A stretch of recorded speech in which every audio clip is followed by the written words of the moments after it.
สบายดีในมื้อนี้โพสต์สมาร์ทจะมาแนะนำฟีเจอร์ใหม่ที่ชื่อว่า Product Option เนาะ Product Option แม่น Product ที่มีสินค้าหลายขนาดหลายสีเนาะหลาย Option เนาะยกตัวอย่างว่าเราซื้อ iPhone 16 Pro Max 128 กิกซะและสีขาวเนาะอันนี้มัน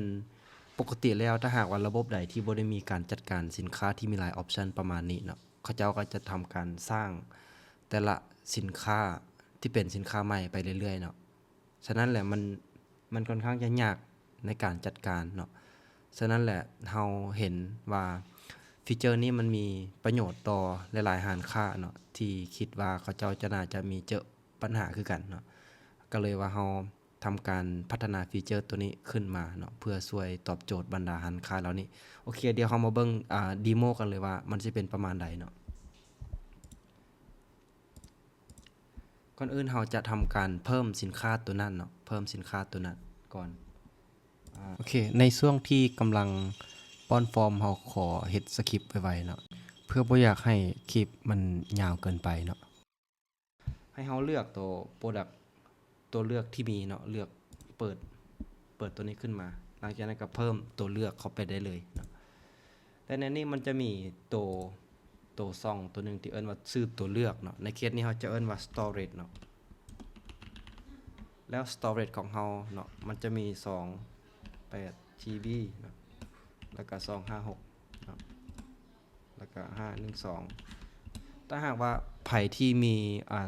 ตัวเลือกเนาะหรือว่าออปชันที่ว่ามันต่างจากนี้เนาะก็สามารถตีใช้ได้เลยเนาะแต่ว่าในเคสนี้ก็สิมีประมาณนี้เนาะแล้วตัวที่2เนาะคือสีนั่นเองเนาะที่เอิ้นว่า color เนาะยกตัวอย่างว่าเฮาสิพิมพ์กันง่ายๆก็แล้วกันสีขาวเนาะสีดำเนาะแล้วก็สีsilver ก็แล้วกันเนาะสีเงินเนาะเขาจะเอาเป็น storage กับ color เนาะแล้วก็กดตกลงได้เลย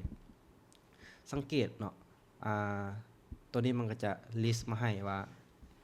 SKU ขึ้นมาให้เนาะเนื่องจากว่าสินค้าเดียวอันเดียวกันต่างแต่ว่ามันมีหลาย storage หลายสีฉะนั้นแล้วมันเกิดคำว่า SKU ขึ้นมาเนาะเราสังเกตเบิ่งราคาต้นทุนเนาะมันจะจับเอาราคาทำอิฐที่เราป้อนกับราคาขายเนาะคือในที่นี้เนาะเวลาที่เราขายสังเกตว่ามันจะจับเอาสินค้า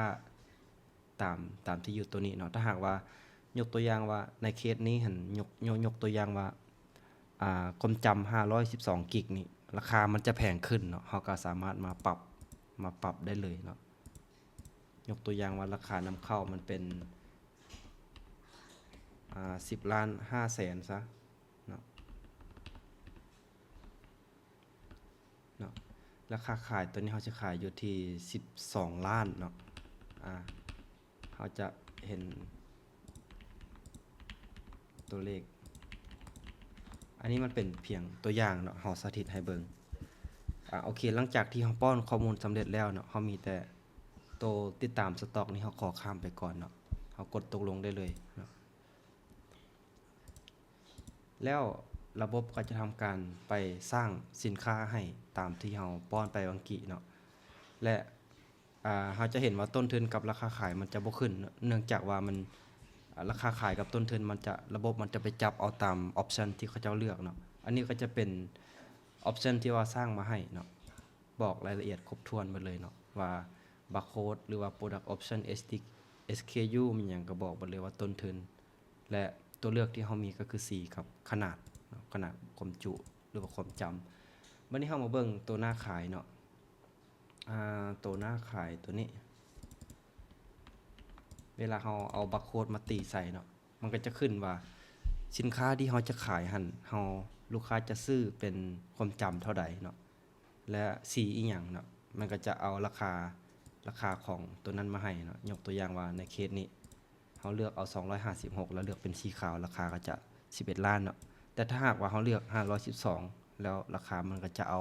ตามที่เราไปป้อนหั่นเนาะโอเคอันนี้ก็จะเป็นproduct option เนาะที่เราพยายามอธิบายกับคลิปก็ค่อนข้างจะยาวได้นิดนึงเนาะแล้ววันนี้เราจะลองสาธิตการขายให้เบิ่งเนาะ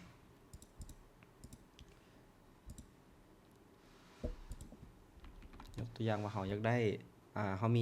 เราขายด้วยนึงเป็น512กิกแล้วก็4 silver เนาะ แล้วบัดนี้เราอยากขายอีกหน่อยหนึงที่เป็นสีต่างหากก็กดได้เลยแล้วทางข้างมันก็จะระบุบอกให้พร้อมว่าตัวนี้นี่แม่น storage เท่าใดแล้วก็สีอีหยังเนาะมันก็จะบอกรายละเอียดมาให้หลังจากนั้นเราจะทดลองขายเบิ่งแล้วก็กดปุ่มสำระแล้วก็กดตกลงได้เลยเนาะและเวลาที่เรามาเบิ่งใบบินเนาะเวลาที่เรามาเบิ่งใบบินระบบก็จะบอกรายละเอียดครบถ้วนเบิดเลยว่าตัวที่เราขายนี่แม่นขนาดเท่าใดและสีอีหยังเนาะถ้าหากว่า product ที่บ่มี option มันก็จะขึ้นแต่ชื่อเนาะโอเคแล้วบัดนี้เรามาเบิ่งตัวรายงานเนาะเข้าไปรายงานแล้วก็เบิ่งใบบินตัวนี้เนาะแล้วก็สามารถเข้าไปเบิ่งรายละเอียดเนาะว่าแต่ละอันที่เราขายนี่แม่น option อีหยังเนาะอันนี้ก็จะเป็นรายละเอียดครบถ้วนละที่เราพยายามอธิบายให้เห็นภาพเนาะว่าสินค้าที่มี option ขายจังใดเพิ่มจังใดเนาะและจุดเด่นหรือว่าฟีเจอร์ตัวนี้เนาะก็คือเราจัดการสต็อกแต่ละอันแยกกันได้เนาะก็คือเมื่อกี้เรากดติดตามสต็อกเราบ่เปิดเนาะแต่ถ้าหากว่าเราต้องการติดตามสต็อกเราสามารถตั้งราคาตั้งสต็อกแต่ละชิ้นแต่ละอันแต่ละขนาดได้เลยว่าแต่ละอันมีขนาดหรือว่ามีสต็อกเท่าใดเนาะโอเคเนาะสำหรับฟีเจอร์ตัวนี้นี่แม่นเหมาะกับห้านขายเครื่องที่มีหลายขนาดหลายออปชันเนาะบ่ว่าจะเป็นห้านขายเครื่องมือถือขายเสื้อผ้าที่เป็นมีสีมีไซส์ XML ก็ว่ากันไปเนาะหรือว่าห้านที่ขายเครื่องสำอางขายรองเท้าหรือว่าขายเกิบเนาะก็สิมีหลายสีหลายขนาดเนาะอันนี้ก็จะเป็นอีกฟีเจอร์หนึ่งที่ตอบโจทย์บรรดาห้านกลุ่มเหล่านี้เนาะหรือว่ากลุ่มลูกค้าหัวหน่วยธุรกิจประมาณนี้เนาะสำหรับคลิปนี้ก็จะมีประมาณนี้ถ้าหากว่าใครที่สนใจระบบโพสต์สมาร์ทหรือว่าระบบขายเครื่องก็สามารถติดต่อหาทางโพสต์สมาร์ทได้เนาะหรือว่าใครที่อยากให้ทางเฮาเฮ็ดคลิปตัวใดหรือว่ามีคำถามตัวใดก็สามารถคอมเมนต์ไว้ได้ในใต้คลิปเนาะสำหรับคลิปนี้ก็สิมีประมาณนี้ขอขอบใจ